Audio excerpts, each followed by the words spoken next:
같이 기도드리겠습니다. 하나님 아버지, 저희들을 수요 예배의 자리로 또 하나님 앞으로 저희를 불러주신 것 참으로 감사합니다. 저희 그리스도인들은 하나님을 가까이 하는 것이 우리 인생의 가장 큰 복인 줄 알게 하시고, 저희들이 어떤 계획을 짜든 우리들의 인생의 가장 중요한 부분에 항상 하나님 가까이 하는 것을 마음에 두며 살아가도록 저희를 붙잡아 주시옵소서. 또 오늘 특별히 여종들이 하나님 앞에 귀한 찬양을 올려드렸습니다. 하나님 영광 받아주시고 찬양으로 하나님께 영광 돌린 귀한 하나님의 여종들에게 은총을 허락하여 주시옵소서. 예수 그리스도의 이름으로 기도하옵나이다. 아멘. 오늘 우리가 읽었던 룻기 1장 1절부터 5절까지의 말씀을 통해서 엘레멜렉 가족의 모압 이주라고 하는 제목으로 하나님 말씀을 전하겠습니다. 우리가 이제 지난번에는 사사기까지 이제 말씀을 전했거든요. 이제 이번 주부터는 저희가 룻기를 전하려고 합니다. 우리 성도들이 룻기는 뭐 아마 잘 알고 계실 거예요. 그리고 룻기가 넉 장밖에 되지 않기 때문에 성도님들이 마음 먹고 읽으면 뭐 한 1, 20분이면 읽지 않을까요? 또 저는 룻기를 강의한 적이 없어요. 저희 교회에서는. 그렇지만 우리 부목사님들께서 룻기를 강의한 적이 있습니다. 새벽 예배나 이럴 때. 그래서 아마 유튜브나 그런 거로 들으시는 분들은 룻기 전부는 아니라 할지라도 부분적으로 룻기에 대한 지식이 있지 않을까 하는 생각이 듭니다. 우리 히브리어 성경하고 우리가 지금 보고 있는 성경책, 그런 성경책이랑 좀 차이점이 있는데요.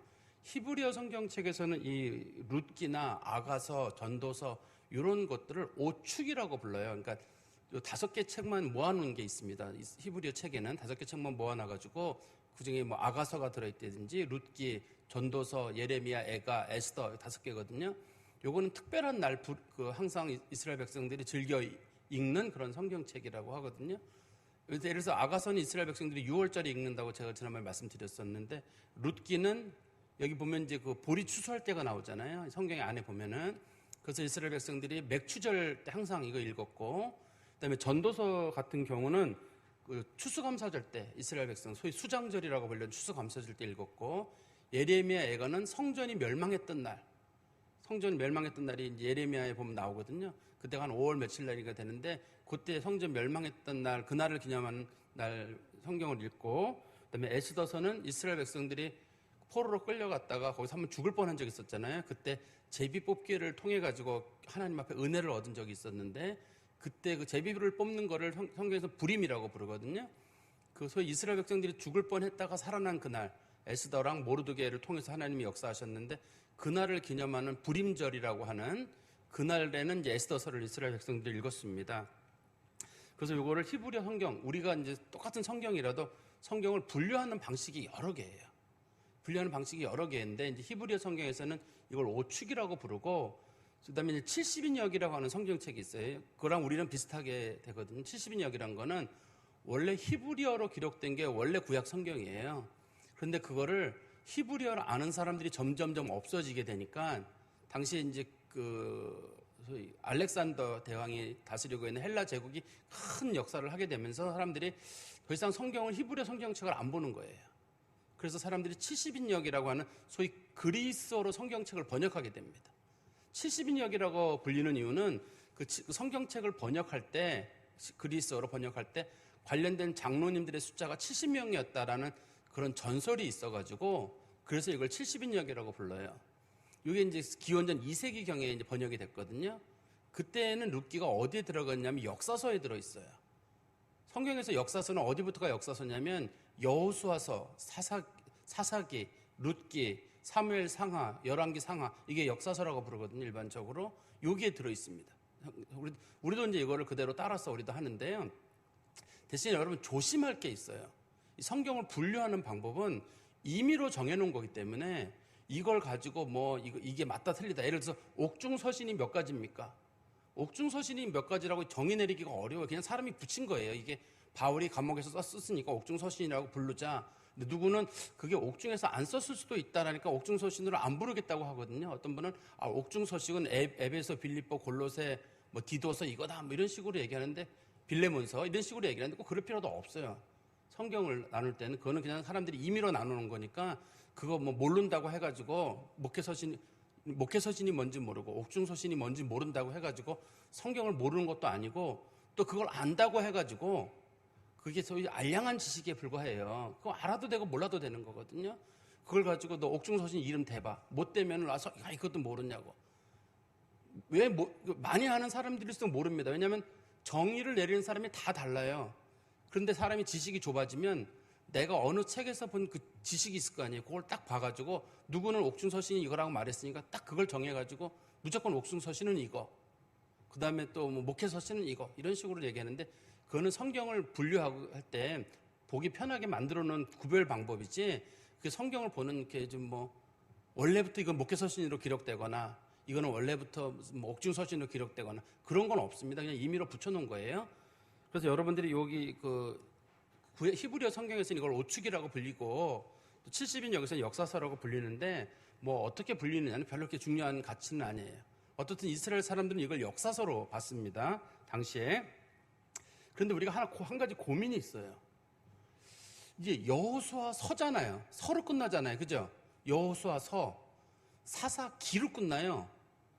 룻 기로 끝나요. 왜 어떤 거는 서로 끝나고 어떤 거는 기로 끝나나요, 이게? 똑같은 지금 역사서라고 불려주고 있는데 여호수아 기라고 안 부르고 여호수아 서라고 우리가 일반적으로 부르고 사사기도 역사를 기록하고 있으면 그래서 사사기라고 해야 되나요? 룻기는 사람의 이름이 거기 들어있으니까 이건 룻에 관련된 기록이니까 룻기라고 불리나요? 에스더서는 서잖아요, 또. 그죠? 느헤미야 서도 서고 에스라 서도 서거든요. 어떤 거는 서고 왜 어떤 거는 길까? 저도 사실 좀 고민이 되고 있어요. 이걸 어떤 기준으로 정한 건지는. 그래서 어떤 사람들은 성경에 나와 있는 건 전부 다 서라고 불러야 된다. 이렇게 보시는 분도 계시고 또 어떤 분들은 아니다. 다 기라고 불러야 된다라고 하는데 우리가 보는 성경책은 보면 룻 다음에는 룻서가 아니라 또 룻기예요, 제목이.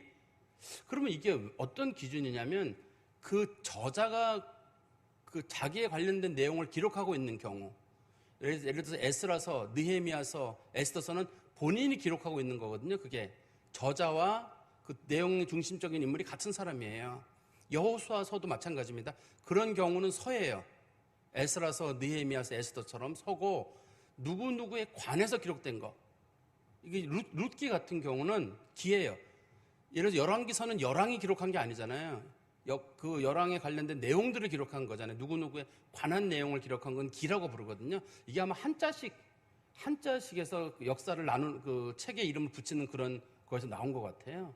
제가 아무튼 뭐라고 설명은 못 하겠는데 제가 몇 가지를 한번 비교하다 보니까 어떤 건 서고 어떤 거는 긴데 기라고 불려지는 거는 중국에서 과거에 역사 기록을 할 때 본인에 관련된 내용, 직접적인 내용이 아니라 누가 그것에 대해서 기록을 해주면 그걸 이제 기라고 부르는 경우가 있었는데 아마 그런 게 성경에 들어와 있지 않나 하는 그런 생각을 해봅니다.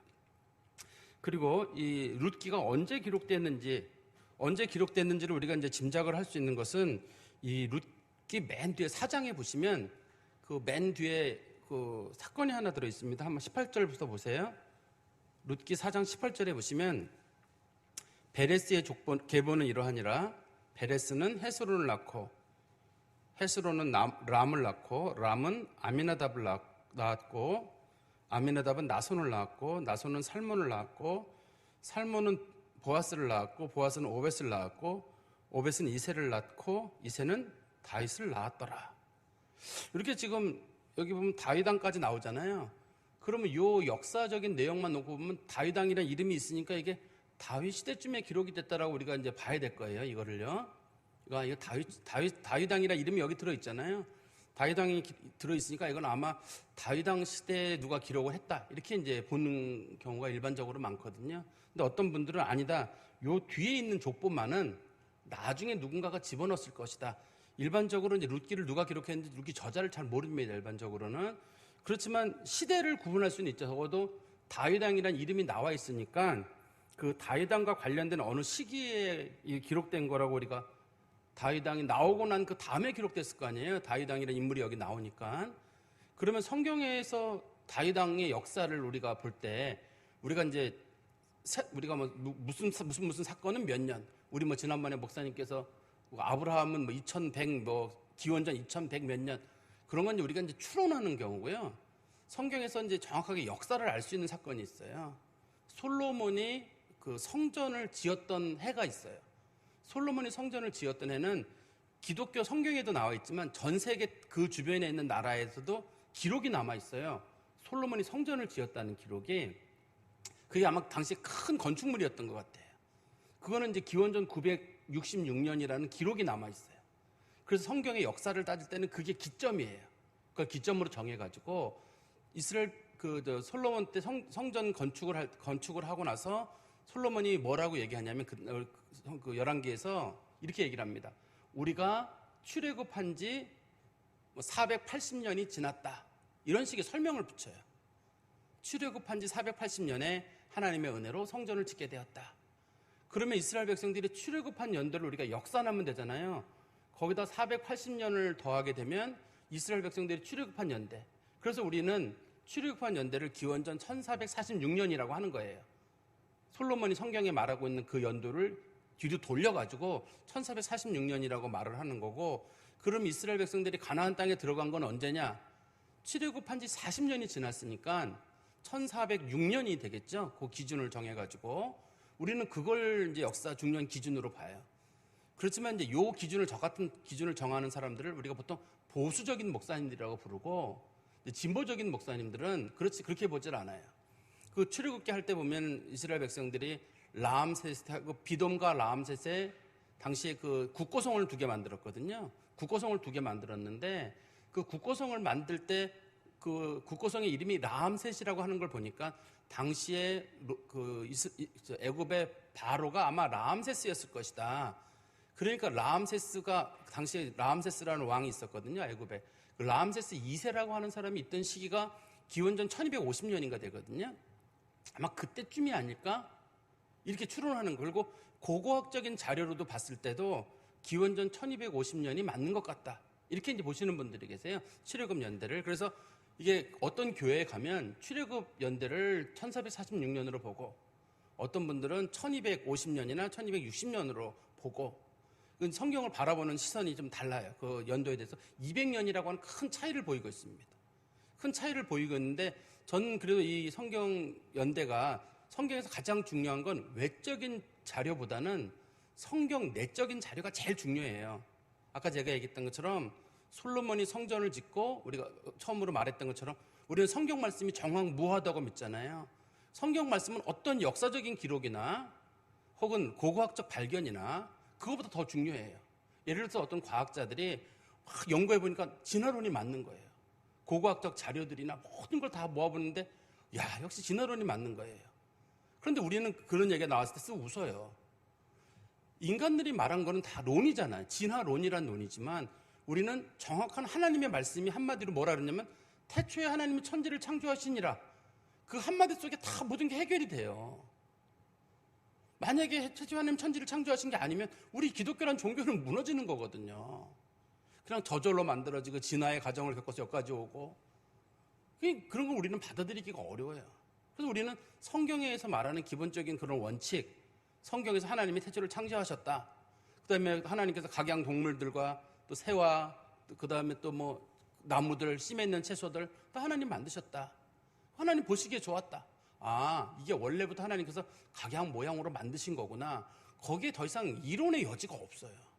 사람들이 내가 뭐 과학적으로 조사를 했는데 우리는 성경과 과학이 부딪혔을 때 그냥 성경을 믿어요. 우리는 우리를 구원할 것도 성경이라고 믿지 하나님 말씀이라고 믿지 어떤 과학적 지식이거나 그런 게 사람을 구원한다고 믿지 않나요? 그래서 현대는 엄밀하게 말하면 신이 과학이에요.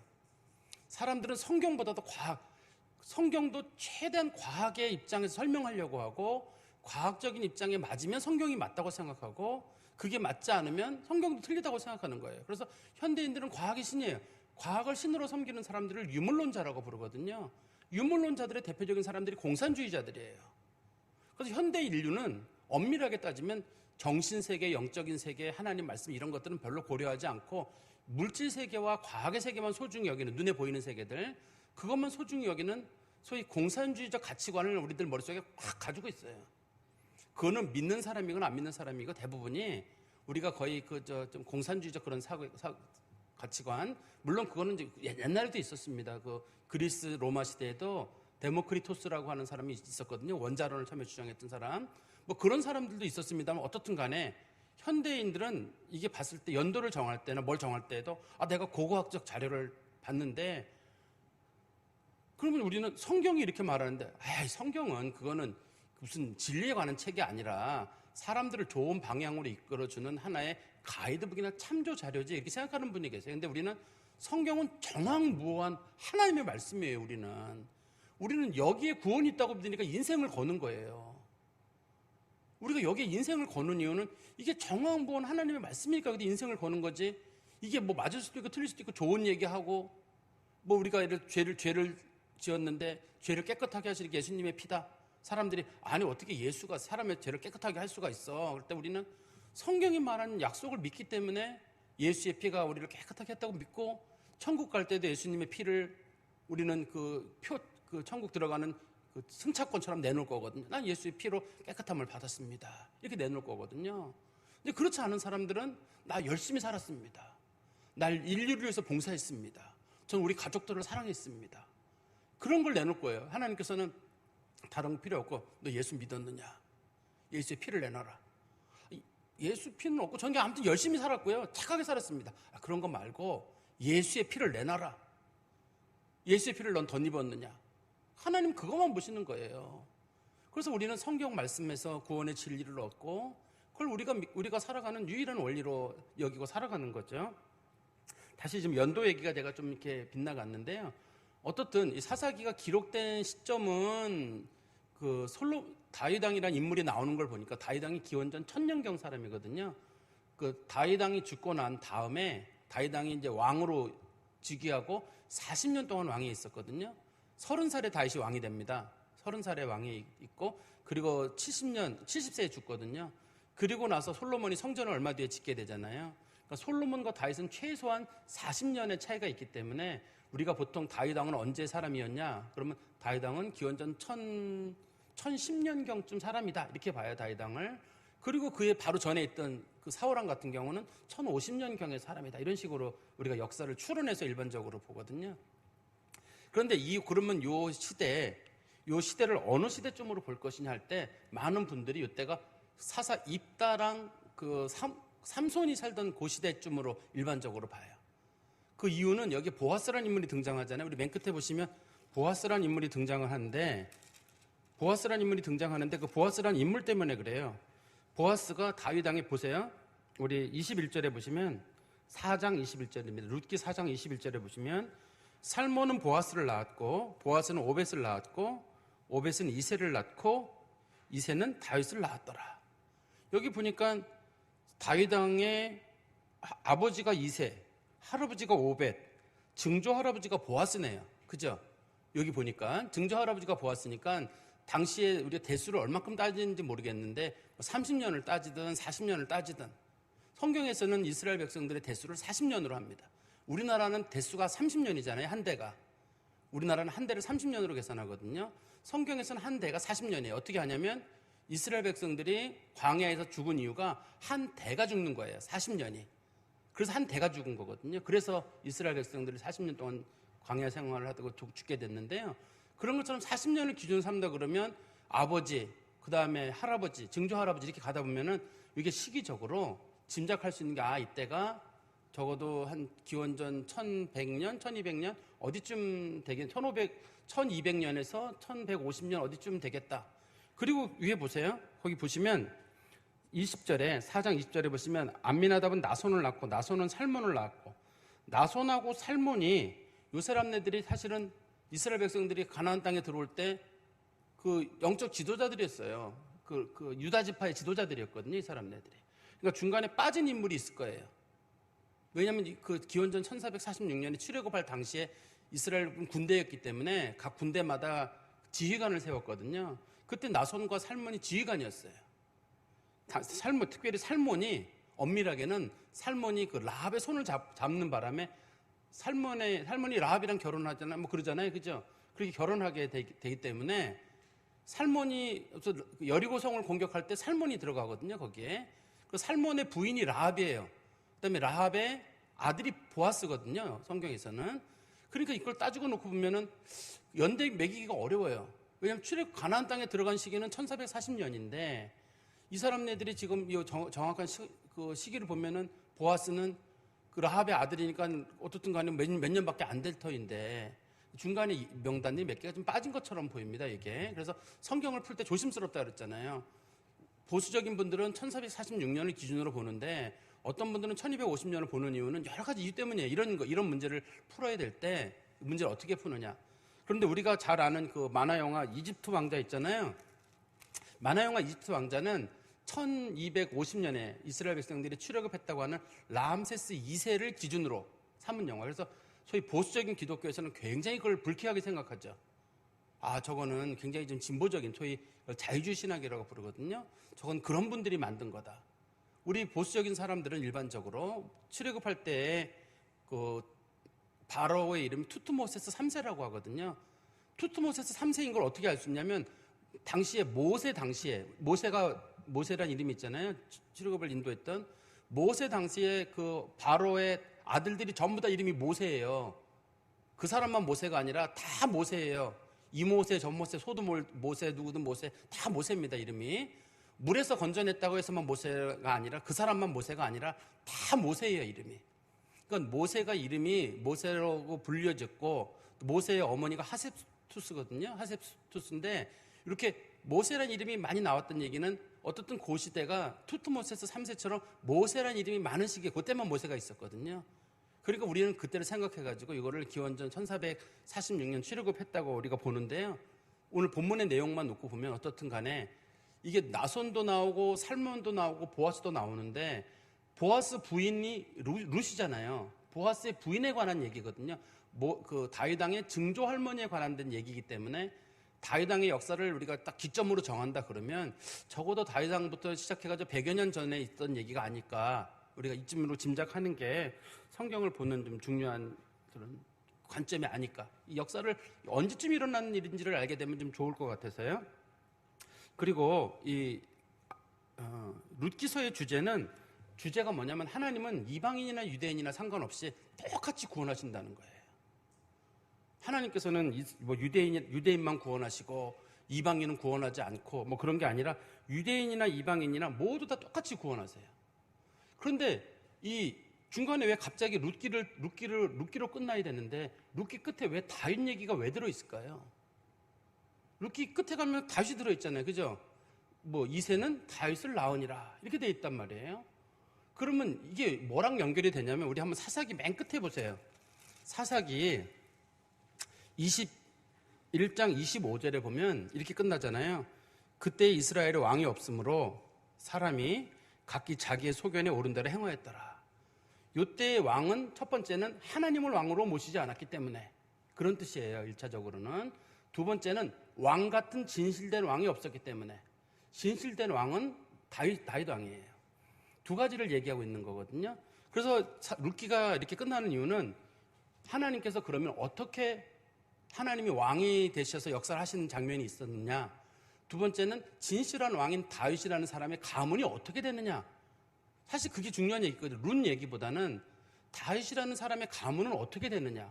사사기는 사무엘로 넘어가잖아요. 사무엘로 넘어가게 되면 다윗 왕은 어떤 고생을 겪고 나서 그는 왕이 되었는가. 그런 내용이 기록된 거잖아요. 다윗 왕이라고 하는 인물이 어떻게 해서 왕이 되고 그 사람이 어떻게 이스라엘 백성들을 영적으로 이끌어 갔는지를. 그래서 다윗 왕이 왕이 되는 과정, 사울 왕에게 엄청나게 많은 고생을 겪었다. 사실 사울 왕은 들러리예요. 거긴 중요한 인물이 다윗이거든요. 다윗이 정말 고생을 많이 하고 그 고생이 그가 고생하는 동안에 수많은 시편을 쓰잖아요. 수많은 기도를 드리고 그가 고생을 통해 가지고 왕 같은 왕이 되거든요. 그렇지만 다윗 왕이 왕이 될 때 30살이 되기 때문에 우리가 또 그거를 역으로 추산하게 되면 골리앗 죽인 사건이 다윗 왕 나이 때 한 6, 7때쯤 사건이거든요. 다윗 왕이 도망다닌 게 13년 동안 도망다녔거든요. 그러니까 그것도 우리가 어느 정도 역사를 계산해가지고 다윗 왕이라는 사람이 13년 동안을 정말 고생을 많이 했구나. 그런데 그가 그때 하나님을 만났구나. 하나님을 깊이 만나서 하나님 중심으로 살아야 되겠다는 걸 그가 마음에 결심을 하게 되고, 그리고 이스라엘의 영적인 개혁을 이루게 됩니다. 제사장 제도도 확립시키고, 우리가 사사기를 보면서 제사장이 없어져 버렸잖아요. 아무나 제사장을 하잖아요. 막 우상 갖다 놓고 하나님 섬긴다고 하잖아요. 그런데 다윗은 말하기를 하나님이 원하시는 건 정직한 예배예요. 정직한 예배라는 말의 뜻은 하나님이 원한 원칙대로 드리는 예배가 정직한 예배라는 뜻이에요. 그러니까 하나님이 정한 원칙이 있어요. 정한 원칙이 뭐냐면 항상 한 곳에서, 예루살렘에서예요. 또 아론의 자손 제사장 가문을 통해서, 말씀을 통해서 드려야 그게 예배예요. 그래서 제가 우리 성도들에게 요즘 열린 예배가 많이 유행합니다만 조심스럽게 봐야 합니다. 하나님이 원하시는 원칙대로 넘어가게 되면 우리끼리는 굉장히 행복한데, 당시에 사사기 사람들이 얼마나 행복했는지 몰라요. 자기들 마음대로 하면 되니까요. 이렇게도 해보고 저렇게도 해보고. 근데 하나님께서는 지금 뭐 하는 짓이냐 얘기를 하는데, 아니 이제 어차피 지금 제사장 찾기도 힘들고 거리도 머니까 가는 김에 머니까 집에서 그냥 예배 드릴게요. 그때도 이제 온라인은 아니지만 가정 예배가 이제 생기기 시작했거든요. 실로나 베델로 가야 되는데 가기 싫으니까 자기네 집에서 예배 드리고, 또 어떤 사람들은 집에는 산당을 만들어 놓고 어떻든 제일 높은 곳에 가서 깨끗하게 자리 만들어 놓고, 예루살렘은 멀어도 우리는 집 가까이서 예배 드리겠습니다 했는데, 하나님께서 그거 안 된다 그랬거든요. 집에서도 안 되고 산당에서도 안 되고, 산당이라는 말이 나쁜 뜻은 아닙니다. 꼭 산당이란 말이 자신들이 생각하는 아주 정결하게 잘 정리된 곳이거든요. 그래도 하나님은 안 된다. 예배 드리는 장소는 항상 예루살렘이어야 한다. 하나님이 정한 그곳에서 제사장이 예배 드려야 하고, 그리고 하나님이 정한 절기를 지켜야 된다. 그 다음에 레위인들이 반드시 수종 들어야 한다. 이 모든 제도, 레위인의 반차, 제사장의 반차, 이거 다 정하고, 당시 사람들이 하나님을 찬양하는데 악기가 없어요. 어떻게 할 것인가? 다시 악기를 만들어요. 악기를 만들고, 또 악기를 만들 수 있는 사람들을 고용을 해요. 지휘자들을 고용해요. 아삽이라는 지휘자, 음악을 잘 만드는 사람을 고용하고, 또 헤만이라는 사람을 고용하고, 여두둔이라는 사람을 고용해요. 여두둔은 이제 주로 작시하는 사람이거든요. 여두둔을 고용해요. 그 사람들을 다 고용을 해가지고 예배를 만드는 거예요. 그러니까 하나님 보시기에 다윗왕만한 사람이 없는 거예요. 성경에서 제일 중요한 인물을 꼽는다 그러면 전체를 터서는 예수님이지만, 예수님 다음으로는 다윗왕이에요.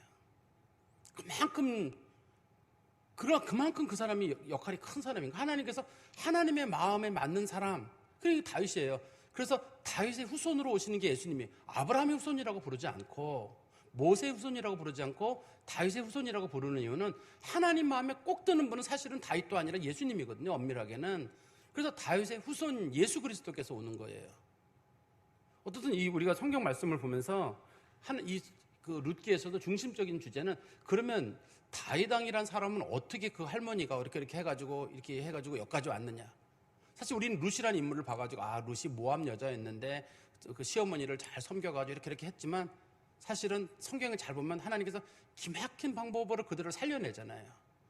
예를 들어서 제가 이제 목회자가 됐어요. 목회자가 됐는데 어떻게 목회자가 됐느냐? 당신 어떻게 예수 믿었느냐? 부모님들이 과거에 어디 사시다가 부모님들이 예수 믿어야 되겠다고 어디로 이사를 했는데, 마침 그 동네 사람들이 전부 예수를 믿어가지고 저도 그때 신앙의 길을 들어가게 됐습니다. 그때 만약에 제가 글로 가지 않았으면 예수를 안 믿게 됐습니다. 그래요?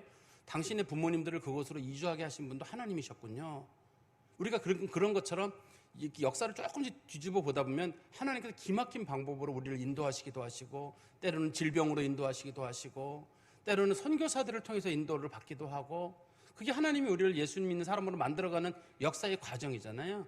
지금 그 과정을 기록하고 있는 게, 다윗왕은 어떻게 해서 하나님을 제대로 섬기는 사람이 됐느냐. 그 누구냐면 보아스라는 인물과 그 모압 여인 그 룻이라고 하는 그 여자가 다윗의 신앙에 중요한 역할을 끼쳤다고 보는 거예요. 지금 성경에서 중요한 영향을 끼쳤다고 보기 때문에 룻이라는 인물을 거기에 탁 성경에 넣어놓고 있는 거예요. 그냥 단지 그 남편 죽은 과부가 여기 왔다가 아니라, 도대체 다윗왕이라는 인물은 어떻게 해서 어렸을 때부터 그렇게 신앙적인 교육을 받았느냐, 도대체 그 신앙의 근본이 어디서 시작된 거냐. 왜냐하면 잘 보세요. 사사기 때 사람들의 신앙이 정말 엉망이었거든요. 하나님 뜻대로 행하는 사람이 없었어요. 제 당시에 모세의 아들, 모세의 손자 요나단, 우상 섬기고 미가 집에 있다가 나중에 단지파까지 가가지고 이스라엘을 영적으로 혼란하게 만드는 게 그거잖아요.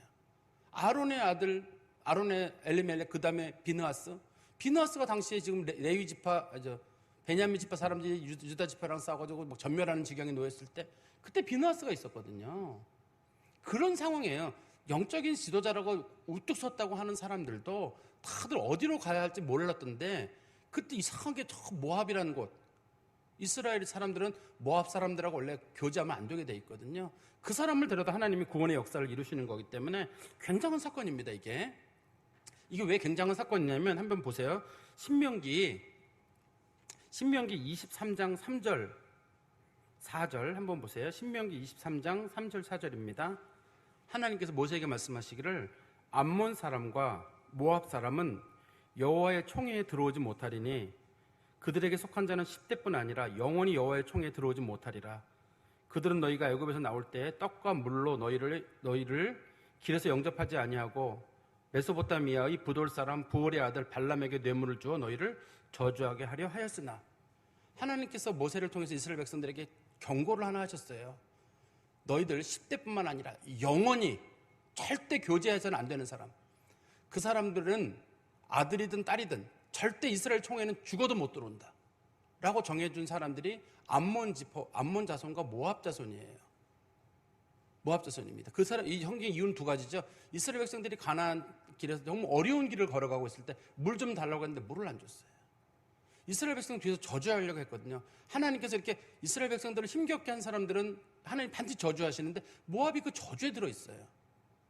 또 하나님께서 그 앞에서는 이스라엘 백성들이 르비딤에서 물이 없어가 쩔쩔맬 때 이스라엘 백성들 뒤에서 공격한 사람들 있잖아요. 그 사람들이 아말렉이라고 부르거든요. 아말렉 족속도 마찬가지로 하나님께서 영원히 이스라엘 백성들에게 그 사람들은 총회에 들어오지 못하게 했어요. 그래서 우리가 에스더서에 보면 모르드게가 하만에게 인사를 하지 않는 이유는 하만이 아각 사람이에요. 아말렉 족속이어서 그래요. 하나님이 절대 아말렉 족속하고 상종하지 말라고 했기 때문에 그 사람이 나라의 총리예요. 하만이 총리입니다. 그리고 이 모르드게는 문지기예요. 절대 머리를 안 숙이는 거예요. 그것 때문에 막 죽을 일이 생겨도 절대 머리를 못 숙이는 겁니다. 하나님이 하지 말라고 한 거기 때문에. 그런데 여기 보면은 모압 여인이 이스라엘 족보의 중심에 들어와 버렸어요. 이게요. 그것도 유다 지파 중에 예수님의 족보잖아요. 이제 보아스라고 하는 사람은 당시에 베들레헴의 유력자거든요. 유력자입니다. 당시에 유력자니까 당시에 그 시대 유명한 사람이에요.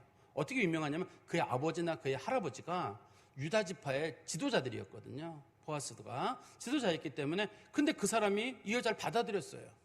이게 받아들인 게 이해가 되는 이유는 하나님은 아무리 모압 사람이라도 하나님 믿는 사람이면 다 용서가 되는 거예요. 하나님 믿지 않는 사람은 이스라엘에도 용서가 안 되고, 하나님 믿겠다고 하는 사람은 아무리 모압 사람이라 하더라도 하나님이 다 받아들이게 해주시는 거예요. 그래서 이 여자가 모압 여자임에도 불구하고 이스라엘 백성에 들어오는 거예요. 이스라엘 백성이 들어와서 중심 인물이 되잖아요. 제가 나중에도 말씀드릴 텐데 이스라엘 백성들에게 하나님께서는 뭐라 그러냐면 가나안 땅에 들어가면 모든 사람들을 진멸하라고 했는데 거기서 그러면 믿음 좋은 라합은 어떡할까요? 라합은 살려라. 여부수 족속의 라합이라는 여자는 살아남아요. 그래서 그 살몬의 부인이 된단 말이에요. 이 여자 마찬가지예요. 이 모함 여자인 룻이라고 하는 사람도 우리가 볼 땐 룻은 좋은 사람 그렇지만 룻은 하나님이 절대 하나님의 총회에 들으면 하지 말라고 한 사람이에요.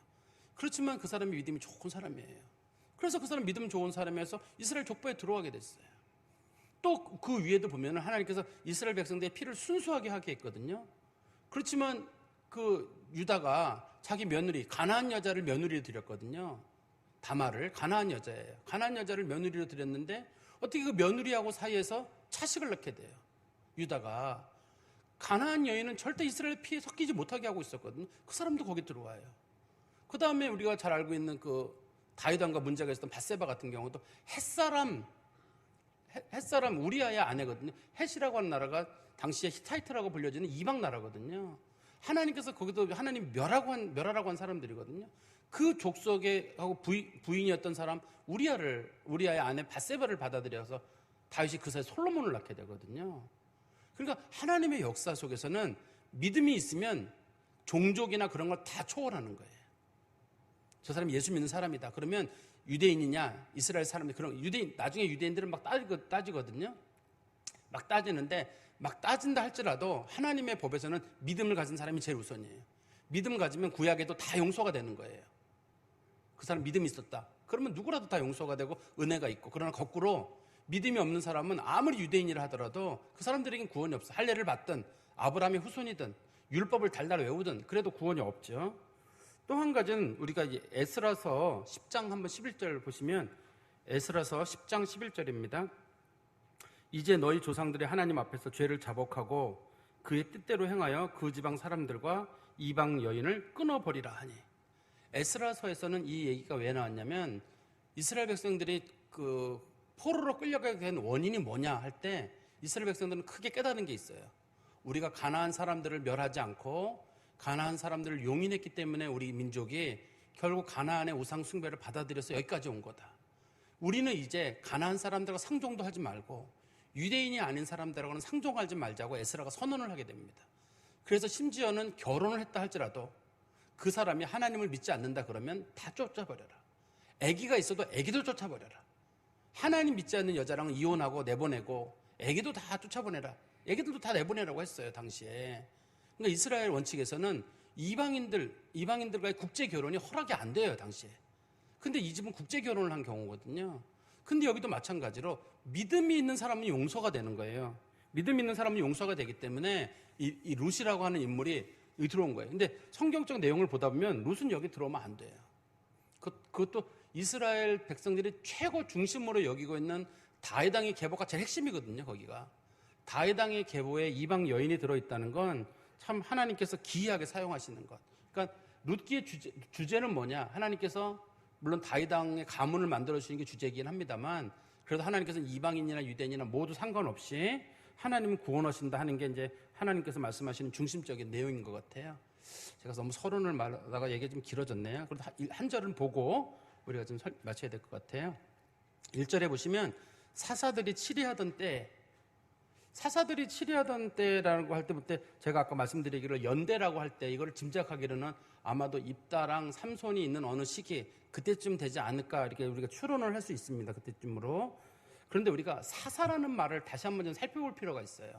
사사라는 말이 한문이에요. 한문입니다. 이게 선비사자에다가 스승사자를 쓰는 거예요. 사사라는 말이.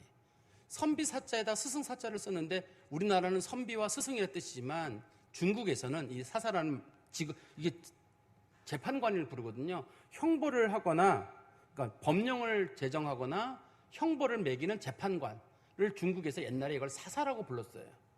그래서 우리나라 성경책도 이걸 번역을 할 때 중국에서 우리가 이름을 따왔거든요. 우리나라 성경책들이 상당수가 따왔기 때문에, 그래서 우리도 성경책을 번역할 때 이거를 사사라는 이름으로 번역을 했어요.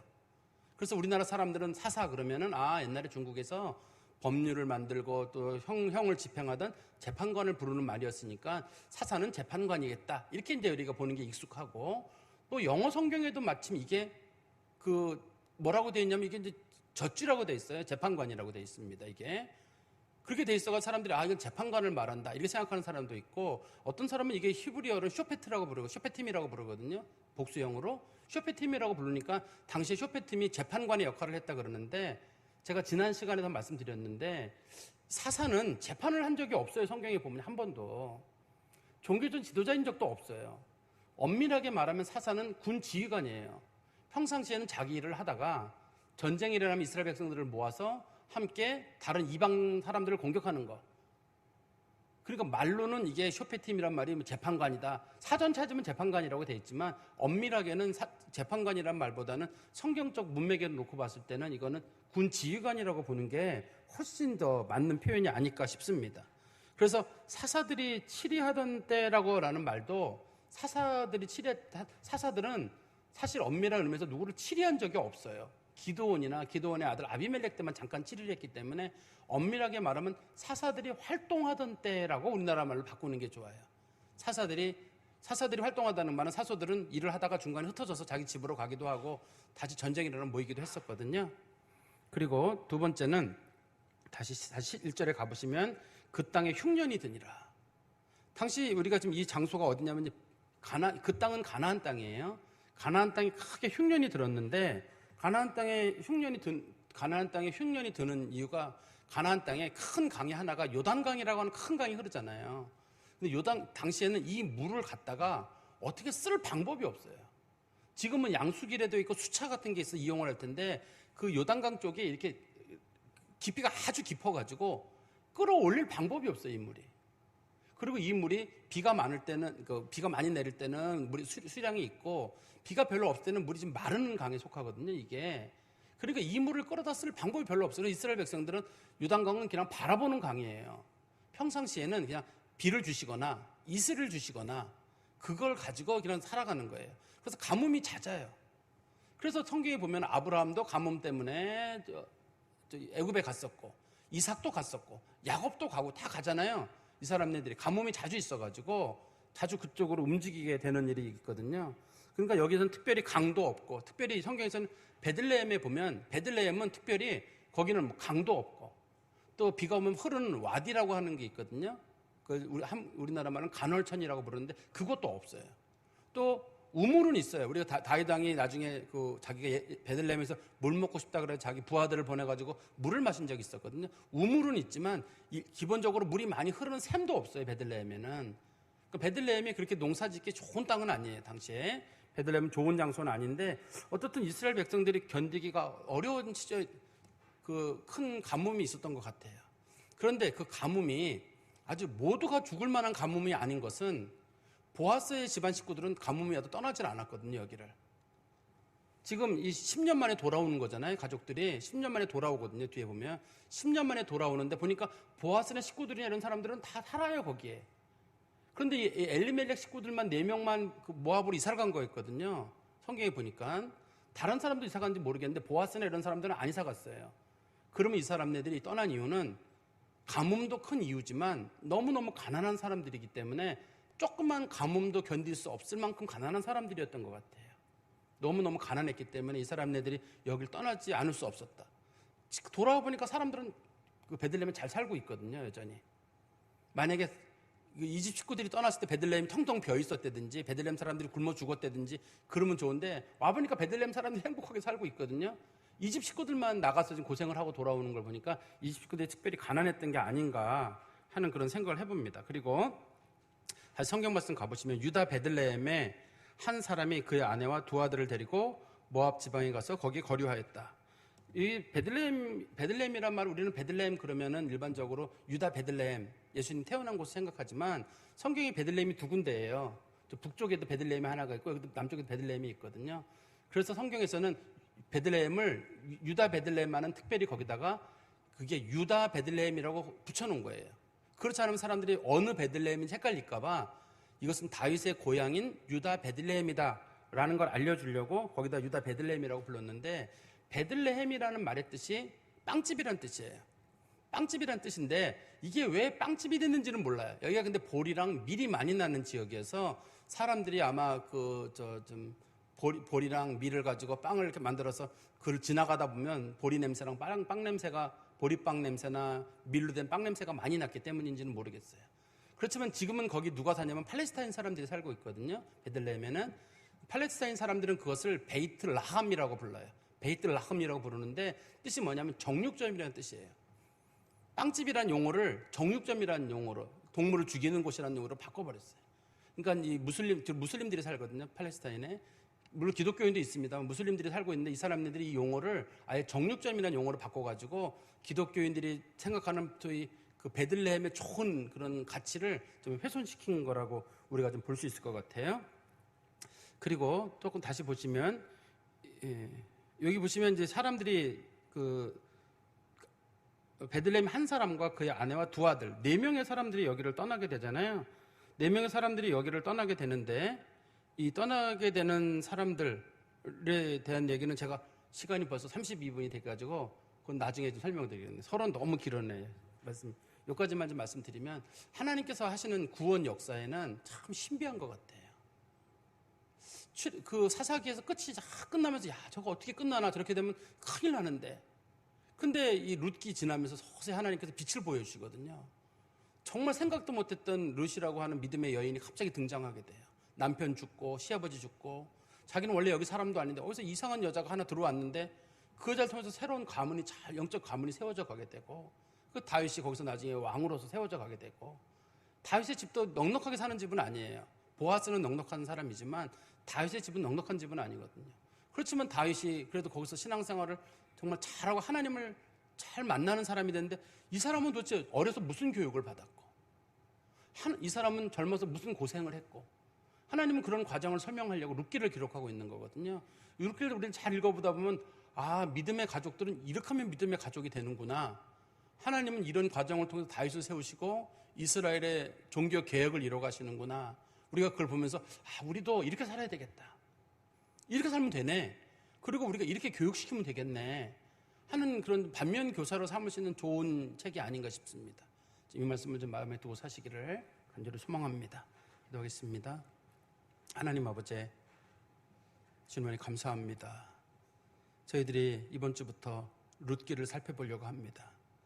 하나님께서 이 속에 남겨주신 구원의 역사가 분명히 있으리라 저희가 믿습니다. 하나님께서는 유대인이나 이방인을 따지지 아니하시고 하나님 믿는 사람들, 예수 믿는 사람들을 하나님 구원하시며, 또 예수 믿는 사람들에게는 결코 정죄함이 없는 은혜를 구약 성경에 하나님 믿는 자들에게도 하나님 그대로 허락해 주신 것을 저희들이 믿습니다. 성경은 처음부터 믿음의 역사로 기록되었고 믿는 자들을 의롭게 하신 하나님의 은혜의 책인 줄 저희들이 믿사오니, 저희들도 늘 믿음을 간직하게 하시고, 믿는 자는 오직 의인은 믿음으로 말미암아 살리라고 하신 주의 말씀을 붙잡고 살아가도록 저희를 붙잡아 주시옵소서. 예수 그리스도의 이름으로 기도하옵나이다. 아멘.